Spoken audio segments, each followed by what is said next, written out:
Hi, everyone. Thanks so much for being here today for Moving Markets Together, Advancing Efficient Water Heating. I'll start off with a couple of quick housekeeping announcements. I know you've probably heard this before if you've been here this week. But first and foremost, thank you to all of our sponsors and ACEEE Ally members for their support of the Hot Water Forum and ACEEE. Please use the chat box on the right-hand side of your screen to ask questions of the presenters. We have lots of time for discussion today, and I'm really looking forward to hearing what your questions are. And I'll gather all the questions to share with the presenters once the presentations are complete. And I encourage you to also join us for the 20 minutes of discussion on the Zoom platform immediately following the session. You can find the Zoom link on the audience screen at the very bottom, or it will be in the chat towards the end of the session. Be sure to check out all the tabs on the left-hand side of your app. From there, you can network with attendees, visit sponsor pages, and engage in the game to possibly win free registration to the 2023 Hot Water Forum in Mission Hills, California. And lastly, we ask everyone for help in planning of future hot water forums by completing the conference evaluation. And anyone who does complete that will receive a $25 discount on their 2023 registration. All presentations will be available for on-demand viewing to registered attendees on the Socio platform within a few days and will remain available through May. Presenter slides can be found on their page in the program participants section. I'm excited to introduce our speakers today. I'll set a little bit of context and then I'll hand it over to Sean Denniston from the New Buildings Institute and Nate Jutras from EPA Energy Star for the bulk of the time today.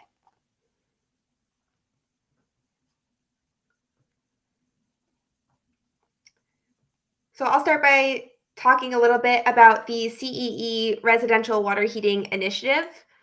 So the Consortium for Energy Efficiency is a group of US and Canadian energy efficiency program administrators working together to bring super efficient products to the market through strategic market-based initiatives. And a major focus today is on the time and locational value of energy, which offers increasing opportunities for financial, customer, and system benefits.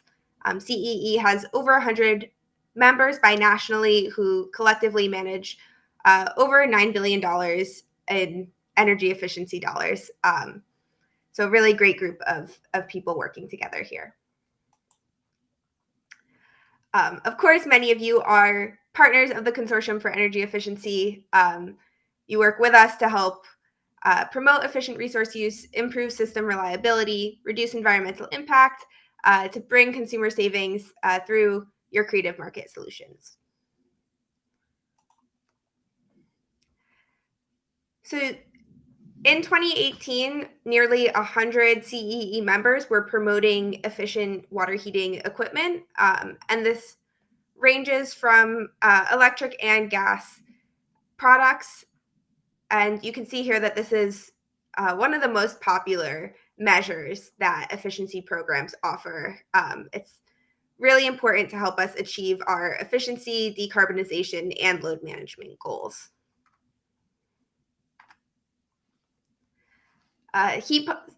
Talking about heat pump water heaters specifically, in 2020, there were programs across the US and Canada, all different states and service territories.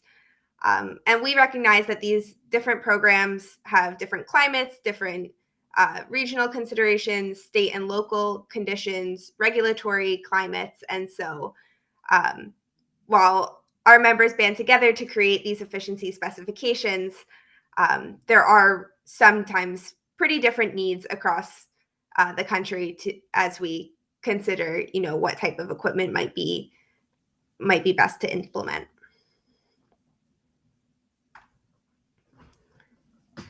In conversations with our members in recent years, there's some pretty standard concerns or barriers that come up when we talk about, how do we actually get these efficient equipment into people's homes? And reaching the emergency replacement market is really a key barrier, since this is around 85% of sales is the national average. And so making sure that installers understand the technology and feel comfortable and empowered to promote this and sell it to their customers is really important, since somewhere between a third and half of customers will follow their installer's recommendation. And that's actually where most customers learn about incentives and rebates. And so making sure that we're focusing on installers as a key touchstone in the supply chain.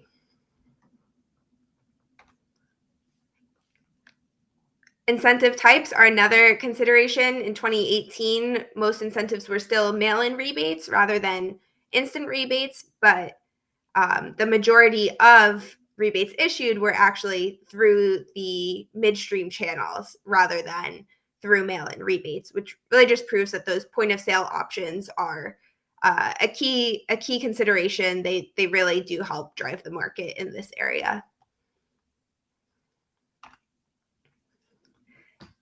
Finally, I want to touch on connected water heating since I know that's of growing interest, and I won't go too deep here since there are some other really great sessions planned for this week. But utilities are noticing this increased need for load flexibility, demand response, and energy management as these decarbonization efforts intensify. And water heaters offer great promise because they are one of the larger loads in the home that they can store energy, and they're generally invisible to customers. So someone's not going to notice if you're preheating their water in the same way that they would notice if you turned their lights off or adjusted their thermostat. And CEE and our members have played an active role in developing and supporting both the ANSI CTA 2045 standard and in the ongoing development of AHRI 1430.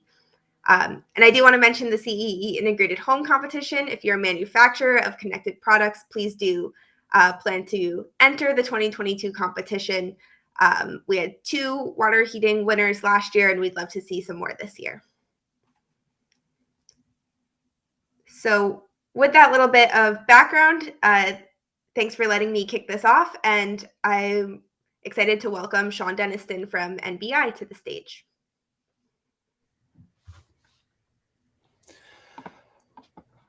Thank you, Kim. So my name is Sean Denniston. I'm a senior project manager at New Buildings Institute, and I will be talking about the policy landscape for heat pump water heaters. And for this conversation, I want to, start with how we'll be talking about this. If we can get it to go into presenter mode. There we go. So we're going to talk about 3 main types of policies, and that are driving they're driving the adoption of heat pump water heaters, either by fostering their adoption, so creating the conditions where they are more likely to be adopted, or just by simply requiring their adoption. And because policies are set at so many levels, we have federal policies, state policies, and even local policies that can impact this. There is a very good likelihood that there are other policies out there in the mix right now, either going into effect, have been in effect, or being considered, that we're going to miss here. And that's kind of one of the points, is that because of our policy landscape is so varied, there are lots of ways that they can actually foster the adoption. So we're going to talk about 3 main types of policies. One are efficiency and performance policies. The second are grid integration policies, and the third are electrification policies that are all leading toward the adoption of heat pump water heaters. So let's start with efficiency. As the building code, the energy code continues to advance in stringency, then there is a greater need for buildings to find sources of energy efficiency that they can use for compliance, particularly when they're modeling.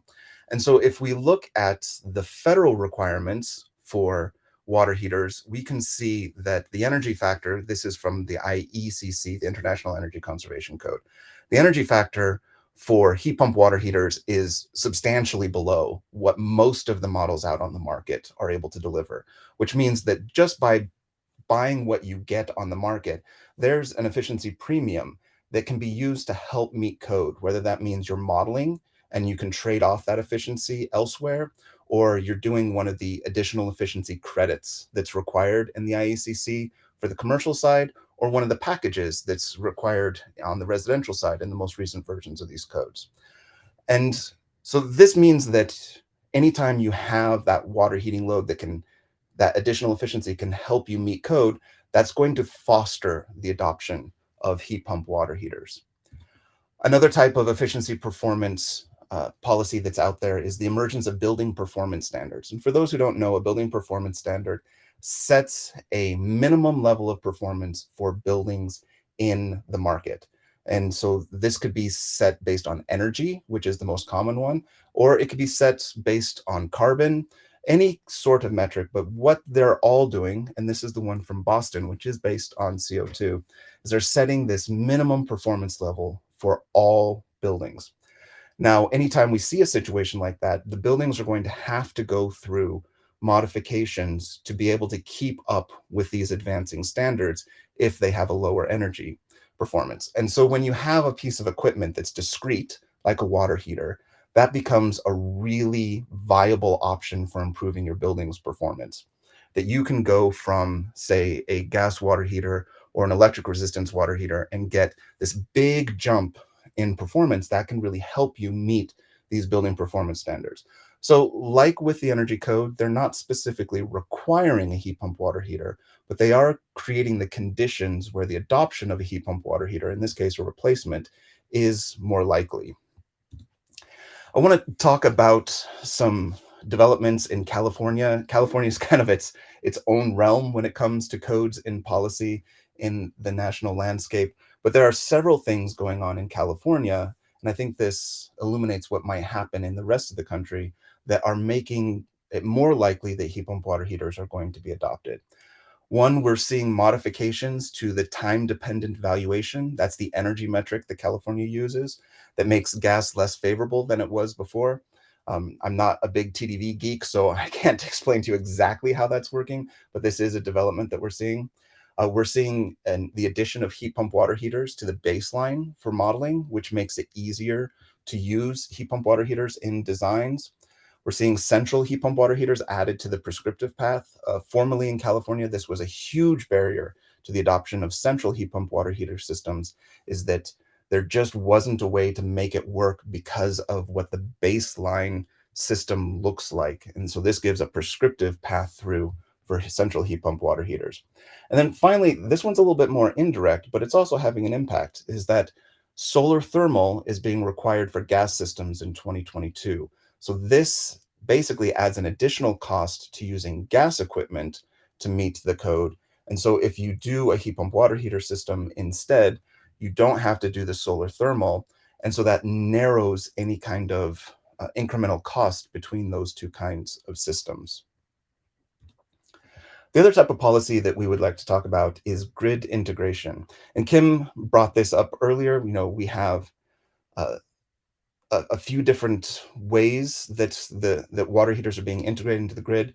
So we're going to talk about code requirements, and we're going to talk about renewable portfolio standards and grid decarbonization requirements at the utility level. So let's start with code requirements. And this is what Kim was talking about. ANSI CTA Standard 2045. This is a standard for grid connected water heaters, demand responsive water heaters, for all the reasons that she talked about, this opportunity to shape loads. And we're beginning to see this CTA 2045 either level one or we're even seeing level two, a modified version of level two proposed that would require grid integration in electric water heaters. Now, the connection here to heat pump water heaters is that the way that the manufacturers have approached the market is right now, they're only integrating their grid connected controls, their demand responsive controls into heat pump water heaters. This wasn't the case, just a few years ago, but when you look at current product lineups, all of them that have demand responsive controls for your standard storage water heater, those are all heat pump water heaters. So anytime you get a requirement for demand responsive controls for water heating, we have this in Washington right now, and it will likely be expanded in their new code. It's being considered in Denver. It's being considered in a couple other municipalities. And then, of course, California is working forward using a different standard, but also encouraging more and more demand responsiveness.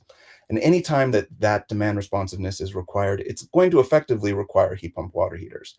The market may change, as we see these requirements come onto the stage. The manufacturers may respond by putting their demand responsive controls on electric resistance water heaters like they used to. But for now, these do become effectively heat pump water heater requirements.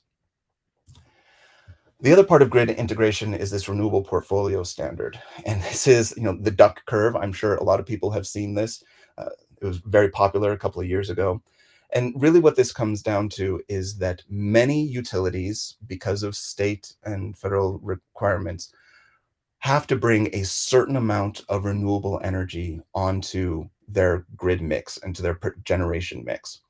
And since they're being required, and some of them are just doing it aspirationally, the more that you get renewables onto your grid, the more that you see this happen to your peak. And what ends up happening is because all the renewables, because most of them are PV, we do have other renewable energy sources, but PV has such a big impact on the grid is that we're producing a lot of energy while the sun is available, and that really skews the availability of energy. This has a big impact for utilities because if you can think how utilities supply power, the demand for electricity is not the same all the time. And so they have base load generation, and these are plants that can provide they always basically always stay on. They're always running. And then they have peaker plants that pick up the slack when there's more demand than there is available from the base load. And renewables create increased variability. So utilities are looking at a way to deal with this mismatch between demand and generation, and demand response is a really effective way to do that. And heat pump water heaters, whether they're grid integrated or not, can really be helpful to utilities in that regard. And so this will incentivize utilities more and more to have incentive programs for heat pump water heaters. And then the last policy type that we'd like to talk about are electrification. And one of the big examples of this are electrification reach codes. This is the press gathering for when San Jose adopted their electrification reach code, becoming the first major city in the US to adopt an electrification reach code. And what this does is in San Jose, first, they adopted a set of requirements that encouraged electrification. And then shortly after that, released an outright gas infrastructure ban. So this makes San Jose new construction all electric. And once you are nudging people over from gas to all electric, that means it's more likely that they're going to choose a heat pump water heater. They already have to do an electric water heater. They're more likely to do a heat pump water heater, especially when it's combined with what we were talking about earlier with the stringency. So in California, under Title 24, it's actually kind of hard to comply with the energy code with electric resistance water heating. So that's really going to be pushing a lot of projects toward heat pump water heaters. And that's this mandatory electrification. But there are other kinds of electrification codes. One is electrification readiness. So instead of requiring that you install electric water heating, this says, well, wherever you install your water heating, it has to be electrification ready. And this usually means that you have to have a branch circuit that is ready to have an electric water heater connected right up to it. We see these requirements in California. They're being considered in other places as well. And sometimes they'll even be not just electrification readiness, but heat pump water heater readiness. And in these cases, they'll say, not only that, do you have to have that branch circuit for a heat pump, for an electric water heater, it has to be located in a space that can accommodate a heat pump water heater that gives you the access to air. So either a space of a certain size or a space that's vented to a space that's large enough to support a heat pump water heater. Now, these support the adoption of heat pump water heaters in two ways. One is that it reduces the barrier to adoption of a heat pump water heater in the future, because if they have to include this stuff during new construction, then you're not looking at adding a circuit or dealing with the space implications of doing that retrofit in the future. But it also fosters the adoption of heat pump water heaters now, because a lot of developers will look at these requirements and say, why go through all the trouble of installing all this stuff for a heat pump water heater and then doing a gas water heater and incurring all those costs as well? I might as well just do it all. And you might as well just do a heat pump water heater now. And so even though it doesn't require heat pump water heaters, it does encourage them up front and then also paves the way down the road.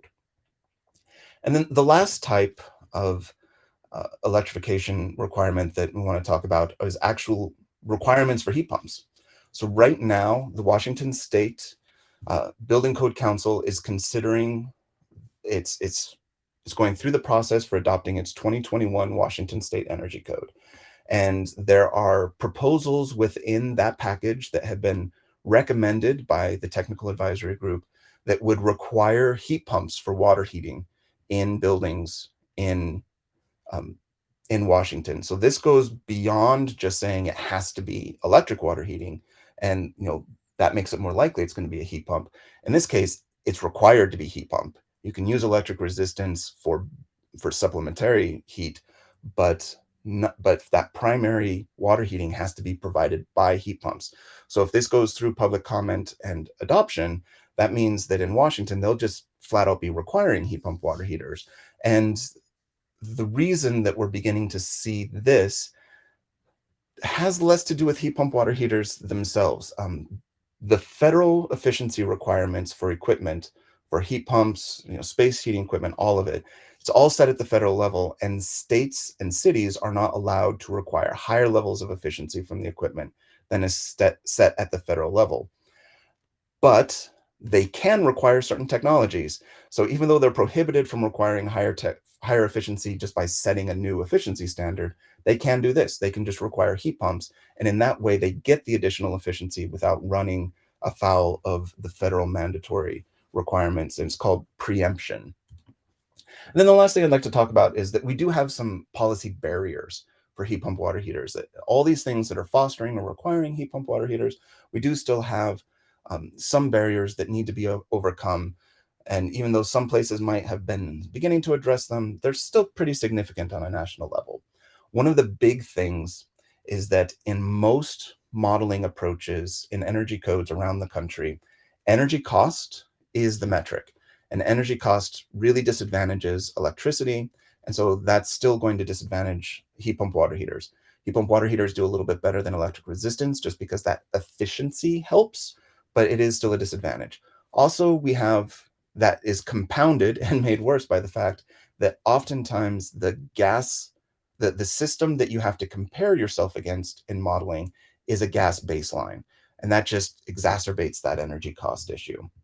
We also have, in many states, prohibitions around fuel switching, and this can show up in many different ways. The biggest one is that a lot of utilities aren't allowed to incentivize heat pump water heaters if that means that it's fuel switching. So they can't incentivize someone to switch from a gas water heater to a heat pump water heater.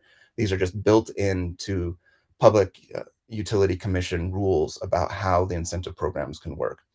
And so these kinds of prohibitions take away some of those incentives that Kim was talking about for moving to heat pump water heaters. And then we have what we're calling gas bans. We're beginning to see some states respond to this push for electrification in the codes by basically outlawing electrification codes and not allowing local jurisdictions to either ban gas or sometimes even go further with electrification reach codes. And that then becomes a barrier to being able to use one of these policy tools to foster the adoption of heat pumps. So these are things that still need to be addressed. There are active efforts right now to do so. But hopefully this gives you a good overview of the landscape of the policies that are either fostering or requiring the adoption of heat pump water heaters. And I look forward to any questions during our question and answer.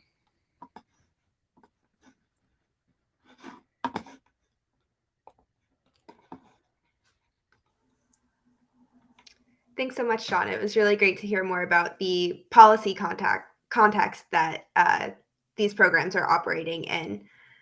And I'll collect the questions in the chat for the Q&A portion. And next up, we've got Nate Jutras from EPA Energy Star, who many of you know already. Welcome, Nate. Good afternoon. Thanks, Kim, and thanks, Sean. So what I want to do is take you through some of the work the important work Energy Star is engaged in this product category. Energy Star certifies over 70 products, but we've been putting a lot of focus on heat pump water heaters, water heating in general. And when I joined Energy Star 4 years ago, it was clear to me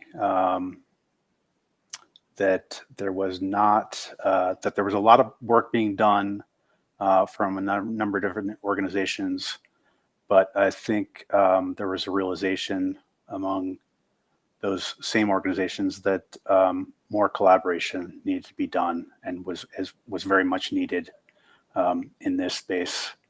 And just in my experience, I've seen a dramatic turnaround with increased communication and collaboration, and a real focus on harnessing this technology and this product category.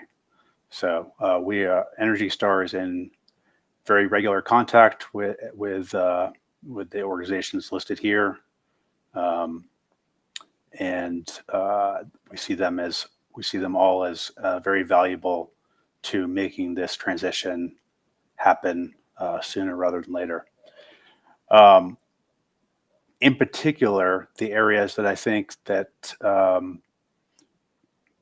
collaboration and coordination is important and needed is growing contractor awareness, and I'll touch on how we're doing that in a bit, but as well as driving consumer demand, and additionally, at least from Energy Star's perspective, and honestly, even manufacturers have been there doing a really great job of communicating what works, because there really is a disparity between programs that work and are seeing significant market penetration, and those programs that are harnessing or holding on to an old program model. You may have Kim had a great slide that showed that the vast majority of programs are mail-in rebates, and then but the vast majority of actual rebated heat pump water heaters are through an alternate midstream or a instant rebate model, and that's simply using the mail-in rebate model just does not work for heat pump water heaters. It's the upfront price is so great. I think it's not like a dishwasher where you're going to buy it, but maybe that little extra is going to help, but it's not going to break the bank if you don't get that $50 rebate. The real if you're looking at buying a $1,600 heat pump water heater, and you're really counting on that $500 to $800 rebate, and in many cases you really need it now, especially as consumers, Americans are being faced with increasing other costs. So and also so an additional area that collaboration is needed is in devising specifications and standards. And just this past January, Energy Star launched the water heating specification 4.0. And what this really did was it brought about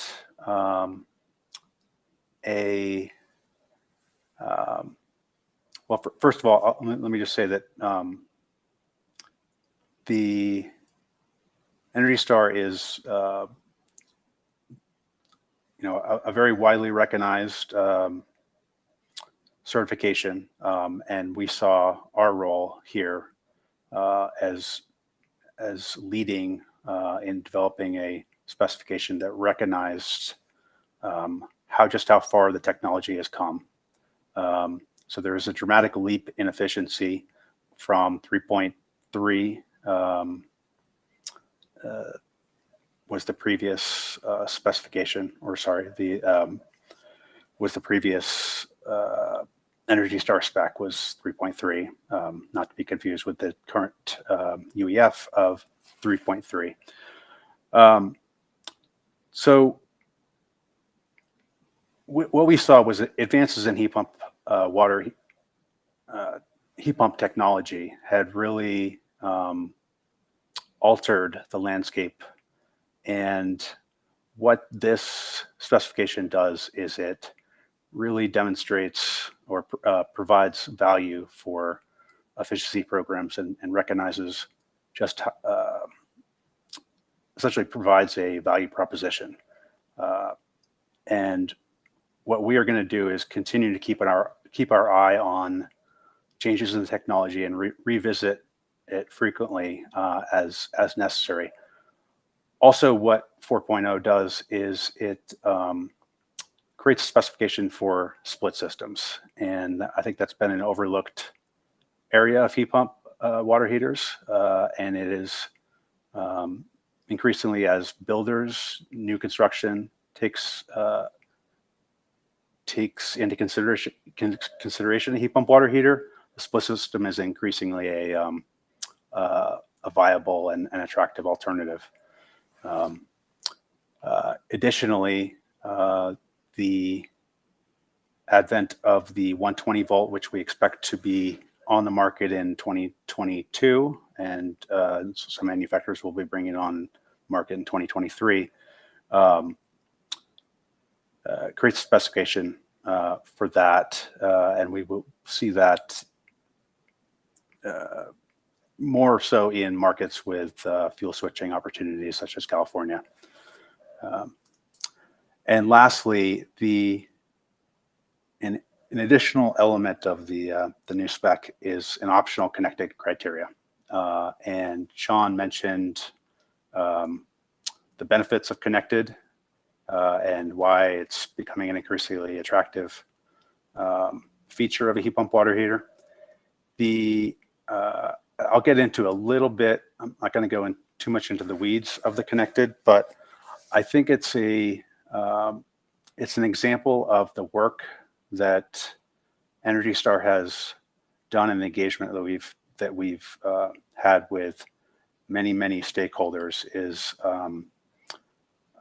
We've had a number of iterations. We've had a lot of interaction, and we're continuing to have an open dialogue with many stakeholders on just what is needed and desired, and what is feasible for connected heat pump water heaters.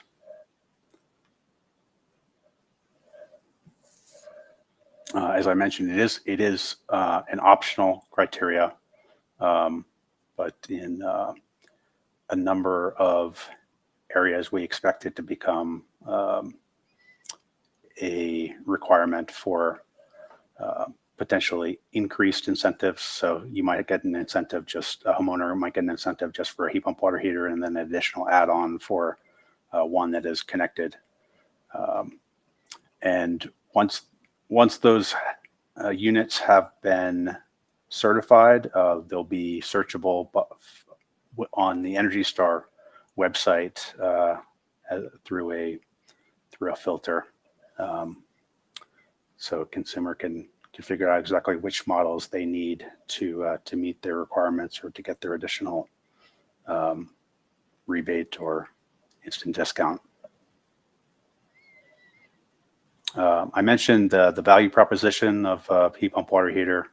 The savings just for a typical home is tremendous. You look at a family of four, I don't have it listed on here, but a family of four can save over $425 a year and over $4,000 over the course of a lifetime, which we use 10 years. I should note that an additional benefit of a heat pump water heater is the extended lifespan. In many estimates I see are 15 years as opposed to 12 years for a standard electric resistance. I mentioned the collaborative efforts that we've been undertaking, and a truly valuable aspect of this, or element, is example of this, is our Manufacturers Action Council. The SMAC has been instrumental in providing us and our other partners, the utility partners. We often meet with pair utility programs that are interested in heat pump water heater initiatives with our SMAC, bounce ideas off them, help them understand best practices, and if they are needing training or education for their installer base, many of the manufacturers will get involved there and invest in that area. So it's we meet regularly, and it's I'll touch on a couple of the tools in just a moment that we have developed in coordination with our manufacturer partners. I encourage folks to reach out if you want to utilize that resource that we have. So one of the tools we've developed, you can see A.O. Smith, Bradford White, NEA, Rheem have all supported this, is they have, these partners have helped identify installers who are installing heat pump water heaters on a regular basis, and or are trained, and I've actually been advised not to use the word trained, and there's good reason for that, because training suggests that a heat pump water heater is difficult to install. I think education or awareness is more accurate, because it really is not. There really is fairly simple. If you can install an electric resistance water heater, you can install a heat pump water heater. Yes, it's heavier. It needs some clearance. There may be some applications that may not be ideal. If it's in a utility closet next to your bedroom or something, as is the case for my living situation. But and obviously there's like condensation. There is a relatively small amount of condensation, but you do need a place to deposit that. So a common problem that we found was that installers really just don't want to, very, very frequently are either not aware of a heat pump water heater, or they will talk you out of it. There's an element of risk for those who are unfamiliar with the product. So we've found that just directing people who are already bought into the idea of getting a heat pump water heater installed, and helping them find either a local installer, but we also have local retailers. So your local big box stores, Home Depot, Lowe's, Menards, help you find those. So down there you see the link, and just other areas that we've been working with our partners with, including the SMAC, is just driving home what works at the retail level, what works at the distributor, installer level. Again, midstream, instant incentives, and working with builders. And that's something that I think I overlooked early on, and just within the last couple of years, we're seeing that as a real turning point for builders, is that they're in some cases because they have to, but in some cases because they want to, adopting heat pump water heaters into their model. Lastly, one way that Energy Star is always working with our partners is in developing co-branded marketing materials. So this is something we do with all our products, but we see a real need and desire for marketing materials on heat pump water heater because there is a low baseline understanding of it and getting the word out and just how much savings. Savings really is the key message. In some markets, there's a green element, there's a green target audience that certainly carbon savings is an appealing aspect, but the annual savings, I think, is universally a winning message. So just leave my contact information there. Please feel free to reach out. I also have my colleague Abby Dakin, who works on the specification side, and she's also happy to point her in the direction if you have very technical questions. Again, thank you. Thanks, Nate. Great presentation. Really looking forward to discussing with both you and Sean here. I'll start, Sean, maybe with a question for you. Joseph wanted to know, of the different pathways you mentioned, which one, in your opinion, is likely to lead to the fastest adoption of heat pump water heaters in retrofits? And I might add to that what the barriers to that pathway are, what's preventing that from happening. I think anytime you would have a code requirement that would effectively require it, that's going to be what's going to lead to the most rapid adoption. We're seeing Denver recently adopted an ordinance that would require water heater replacements to be, go through electrification.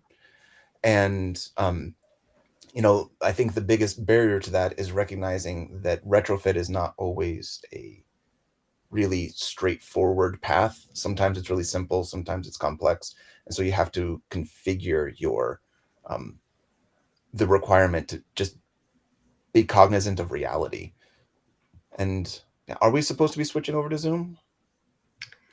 We'll start the conversation here and then, move to Zoom. I think at 2:30 is our time. Yep. Thanks.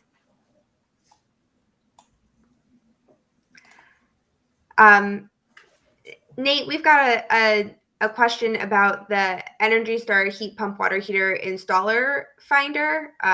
Joseph said he saw lots of installers listed and was curious how Energy Star is vetting these installers and making sure to point people to trade allies who are prepared to install a heat pump water heater and share that option with consumers. Yeah. And maybe Joseph can respond here, but I'm going to guess that Joseph is in the Pacific Northwest, maybe in the Seattle area, simply because that concentration of installers is very unusual. I think we use a 30-mile radius. Could be 50, but I think it's 30, and also a 30-mile for retailers.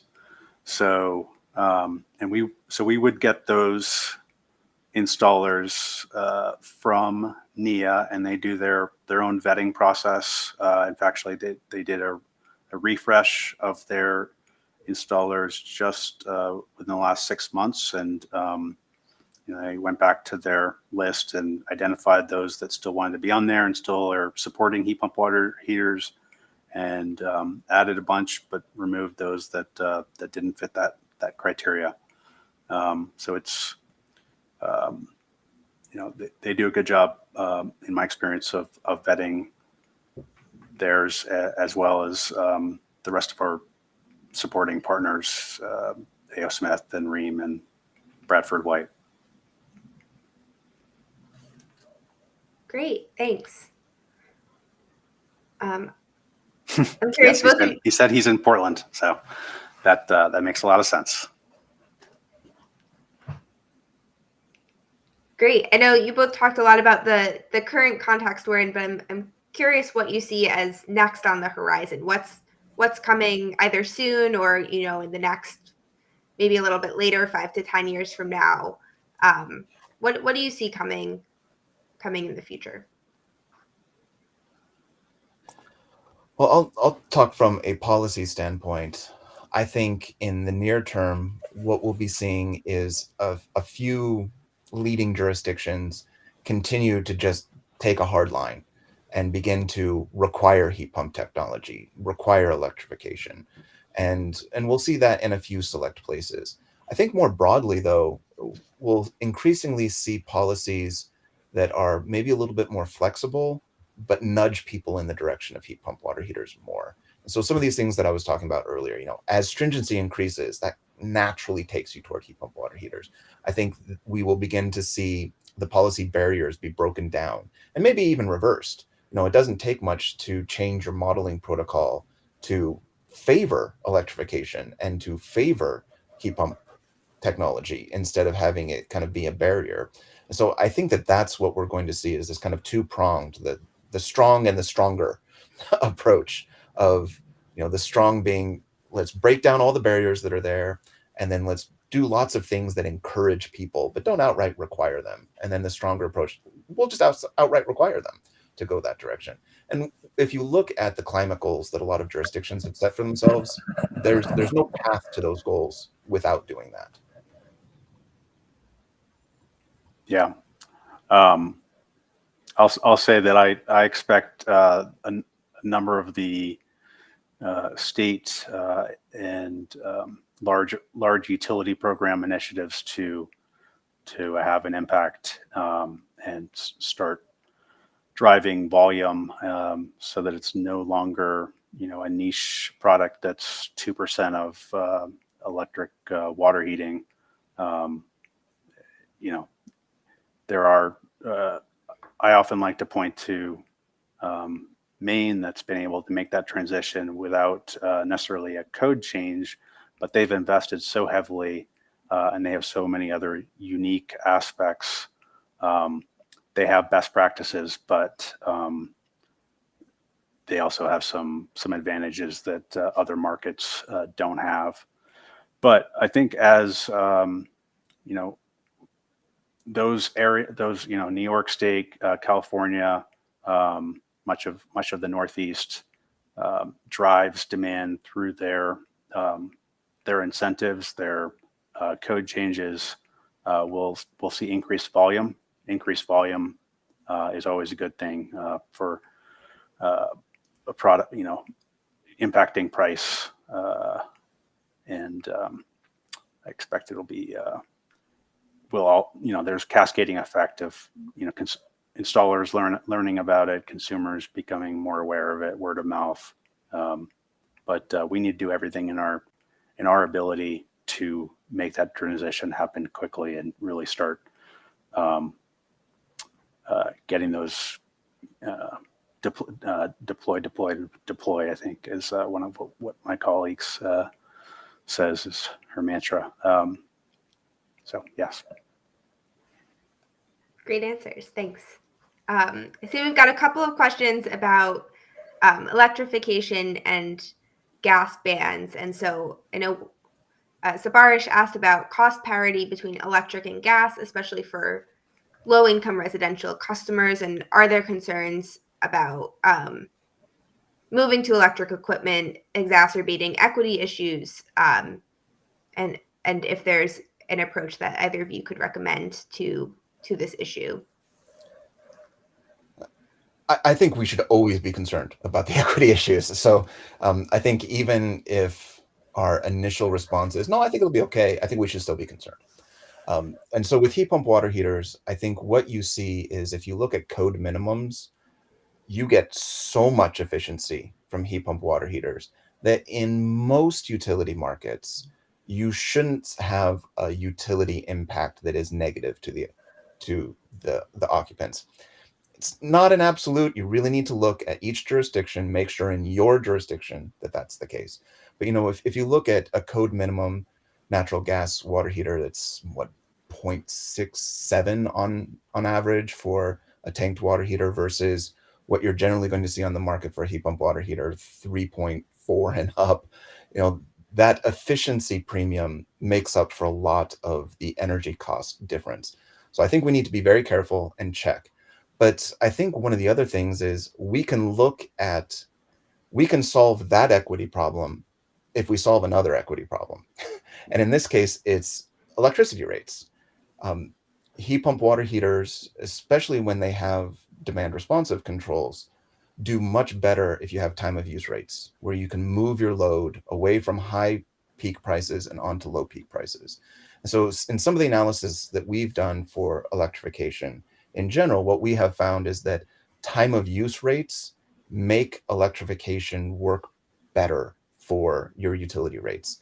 In general, your heat pump loads don't align with the peaks as much. It's not, again, not an absolute. You need to check for your climate because it's going to be somewhat climate specific. And when you think about it, fixed rate utility rates are effectively, all the ratepayers are subsidizing the people who want to use electricity when there's a lot of demand. That's what a fixed rate means. And so there's an equity issue right there, because people who need to use energy during peak, because for whatever reason, they don't have a choice, while people who choose to use during peak do.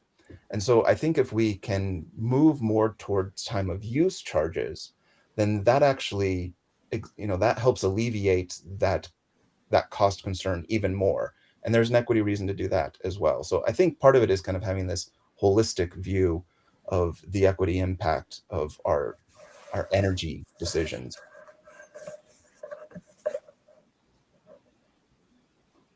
That's great. Thanks. Nate, did you want to add anything? Yeah, there's some models out there that I think can be applied and can help bulk purchase programs for low to moderate income, and you always need to consider how to support landlords or renters, and encourage landlords to make that switch. That is often, but yeah, I mean, this always needs to be considered, and it's a real challenge. I think the 120 volt will address some of the challenges of fuel switching.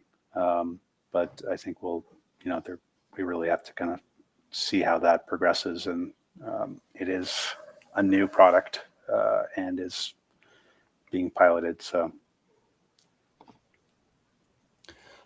I forgot, I did want to add one more thing, and that's when you're thinking about, affordable housing and comparing, a heat pump to, say, gas water heating.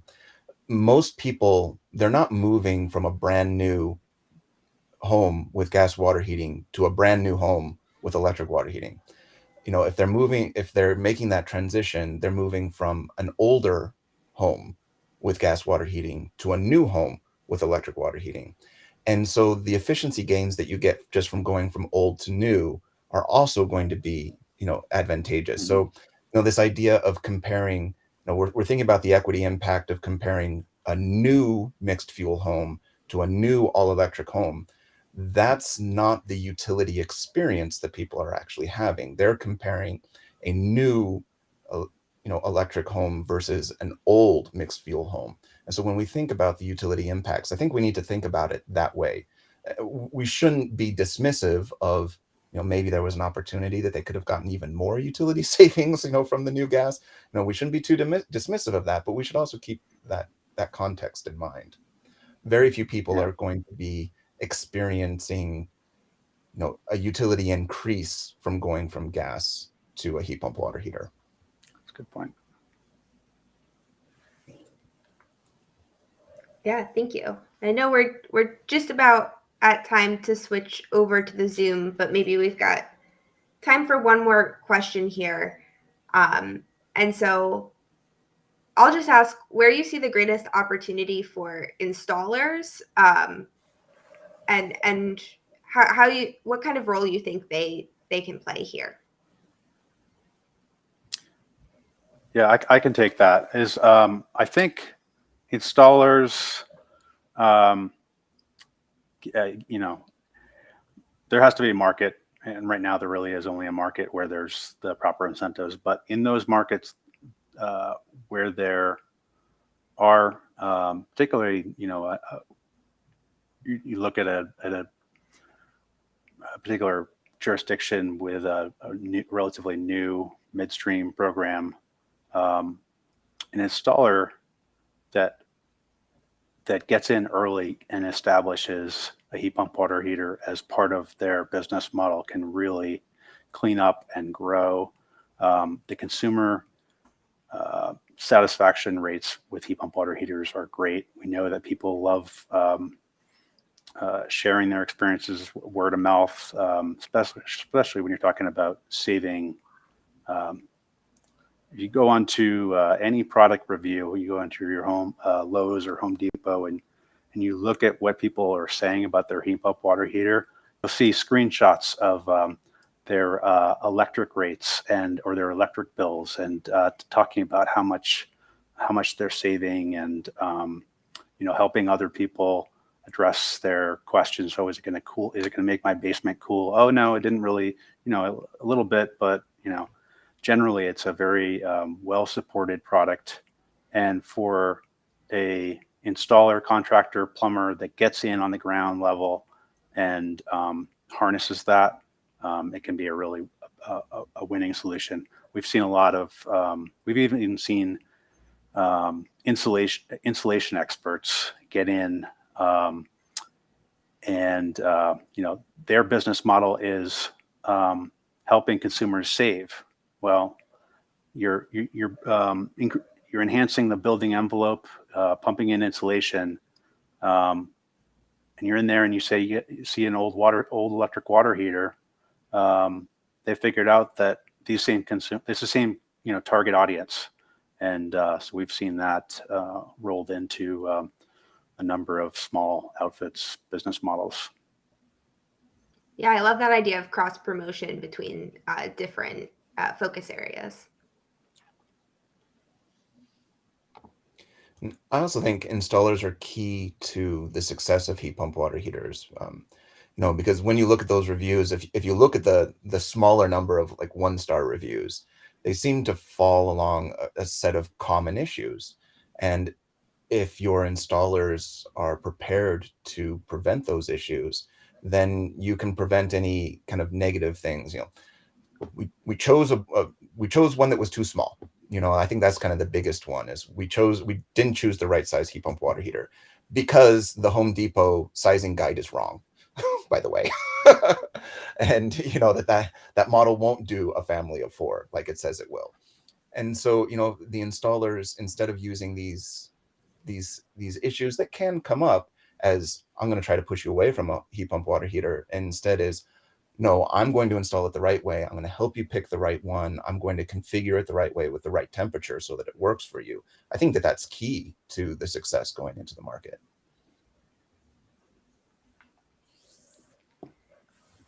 Excellent. All right. Should we, I know there's a couple other questions. So we should jump over to this is the time I think we jump over to the Zoom, right?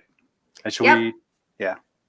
Yeah, there's a link in the chat and at the bottom of your page in Socio, and we'll see you in the Zoom chat room in just a minute. Thanks everyone again for being here today, and thank you to Nate and Sean for your great presentations. Thank you, everyone.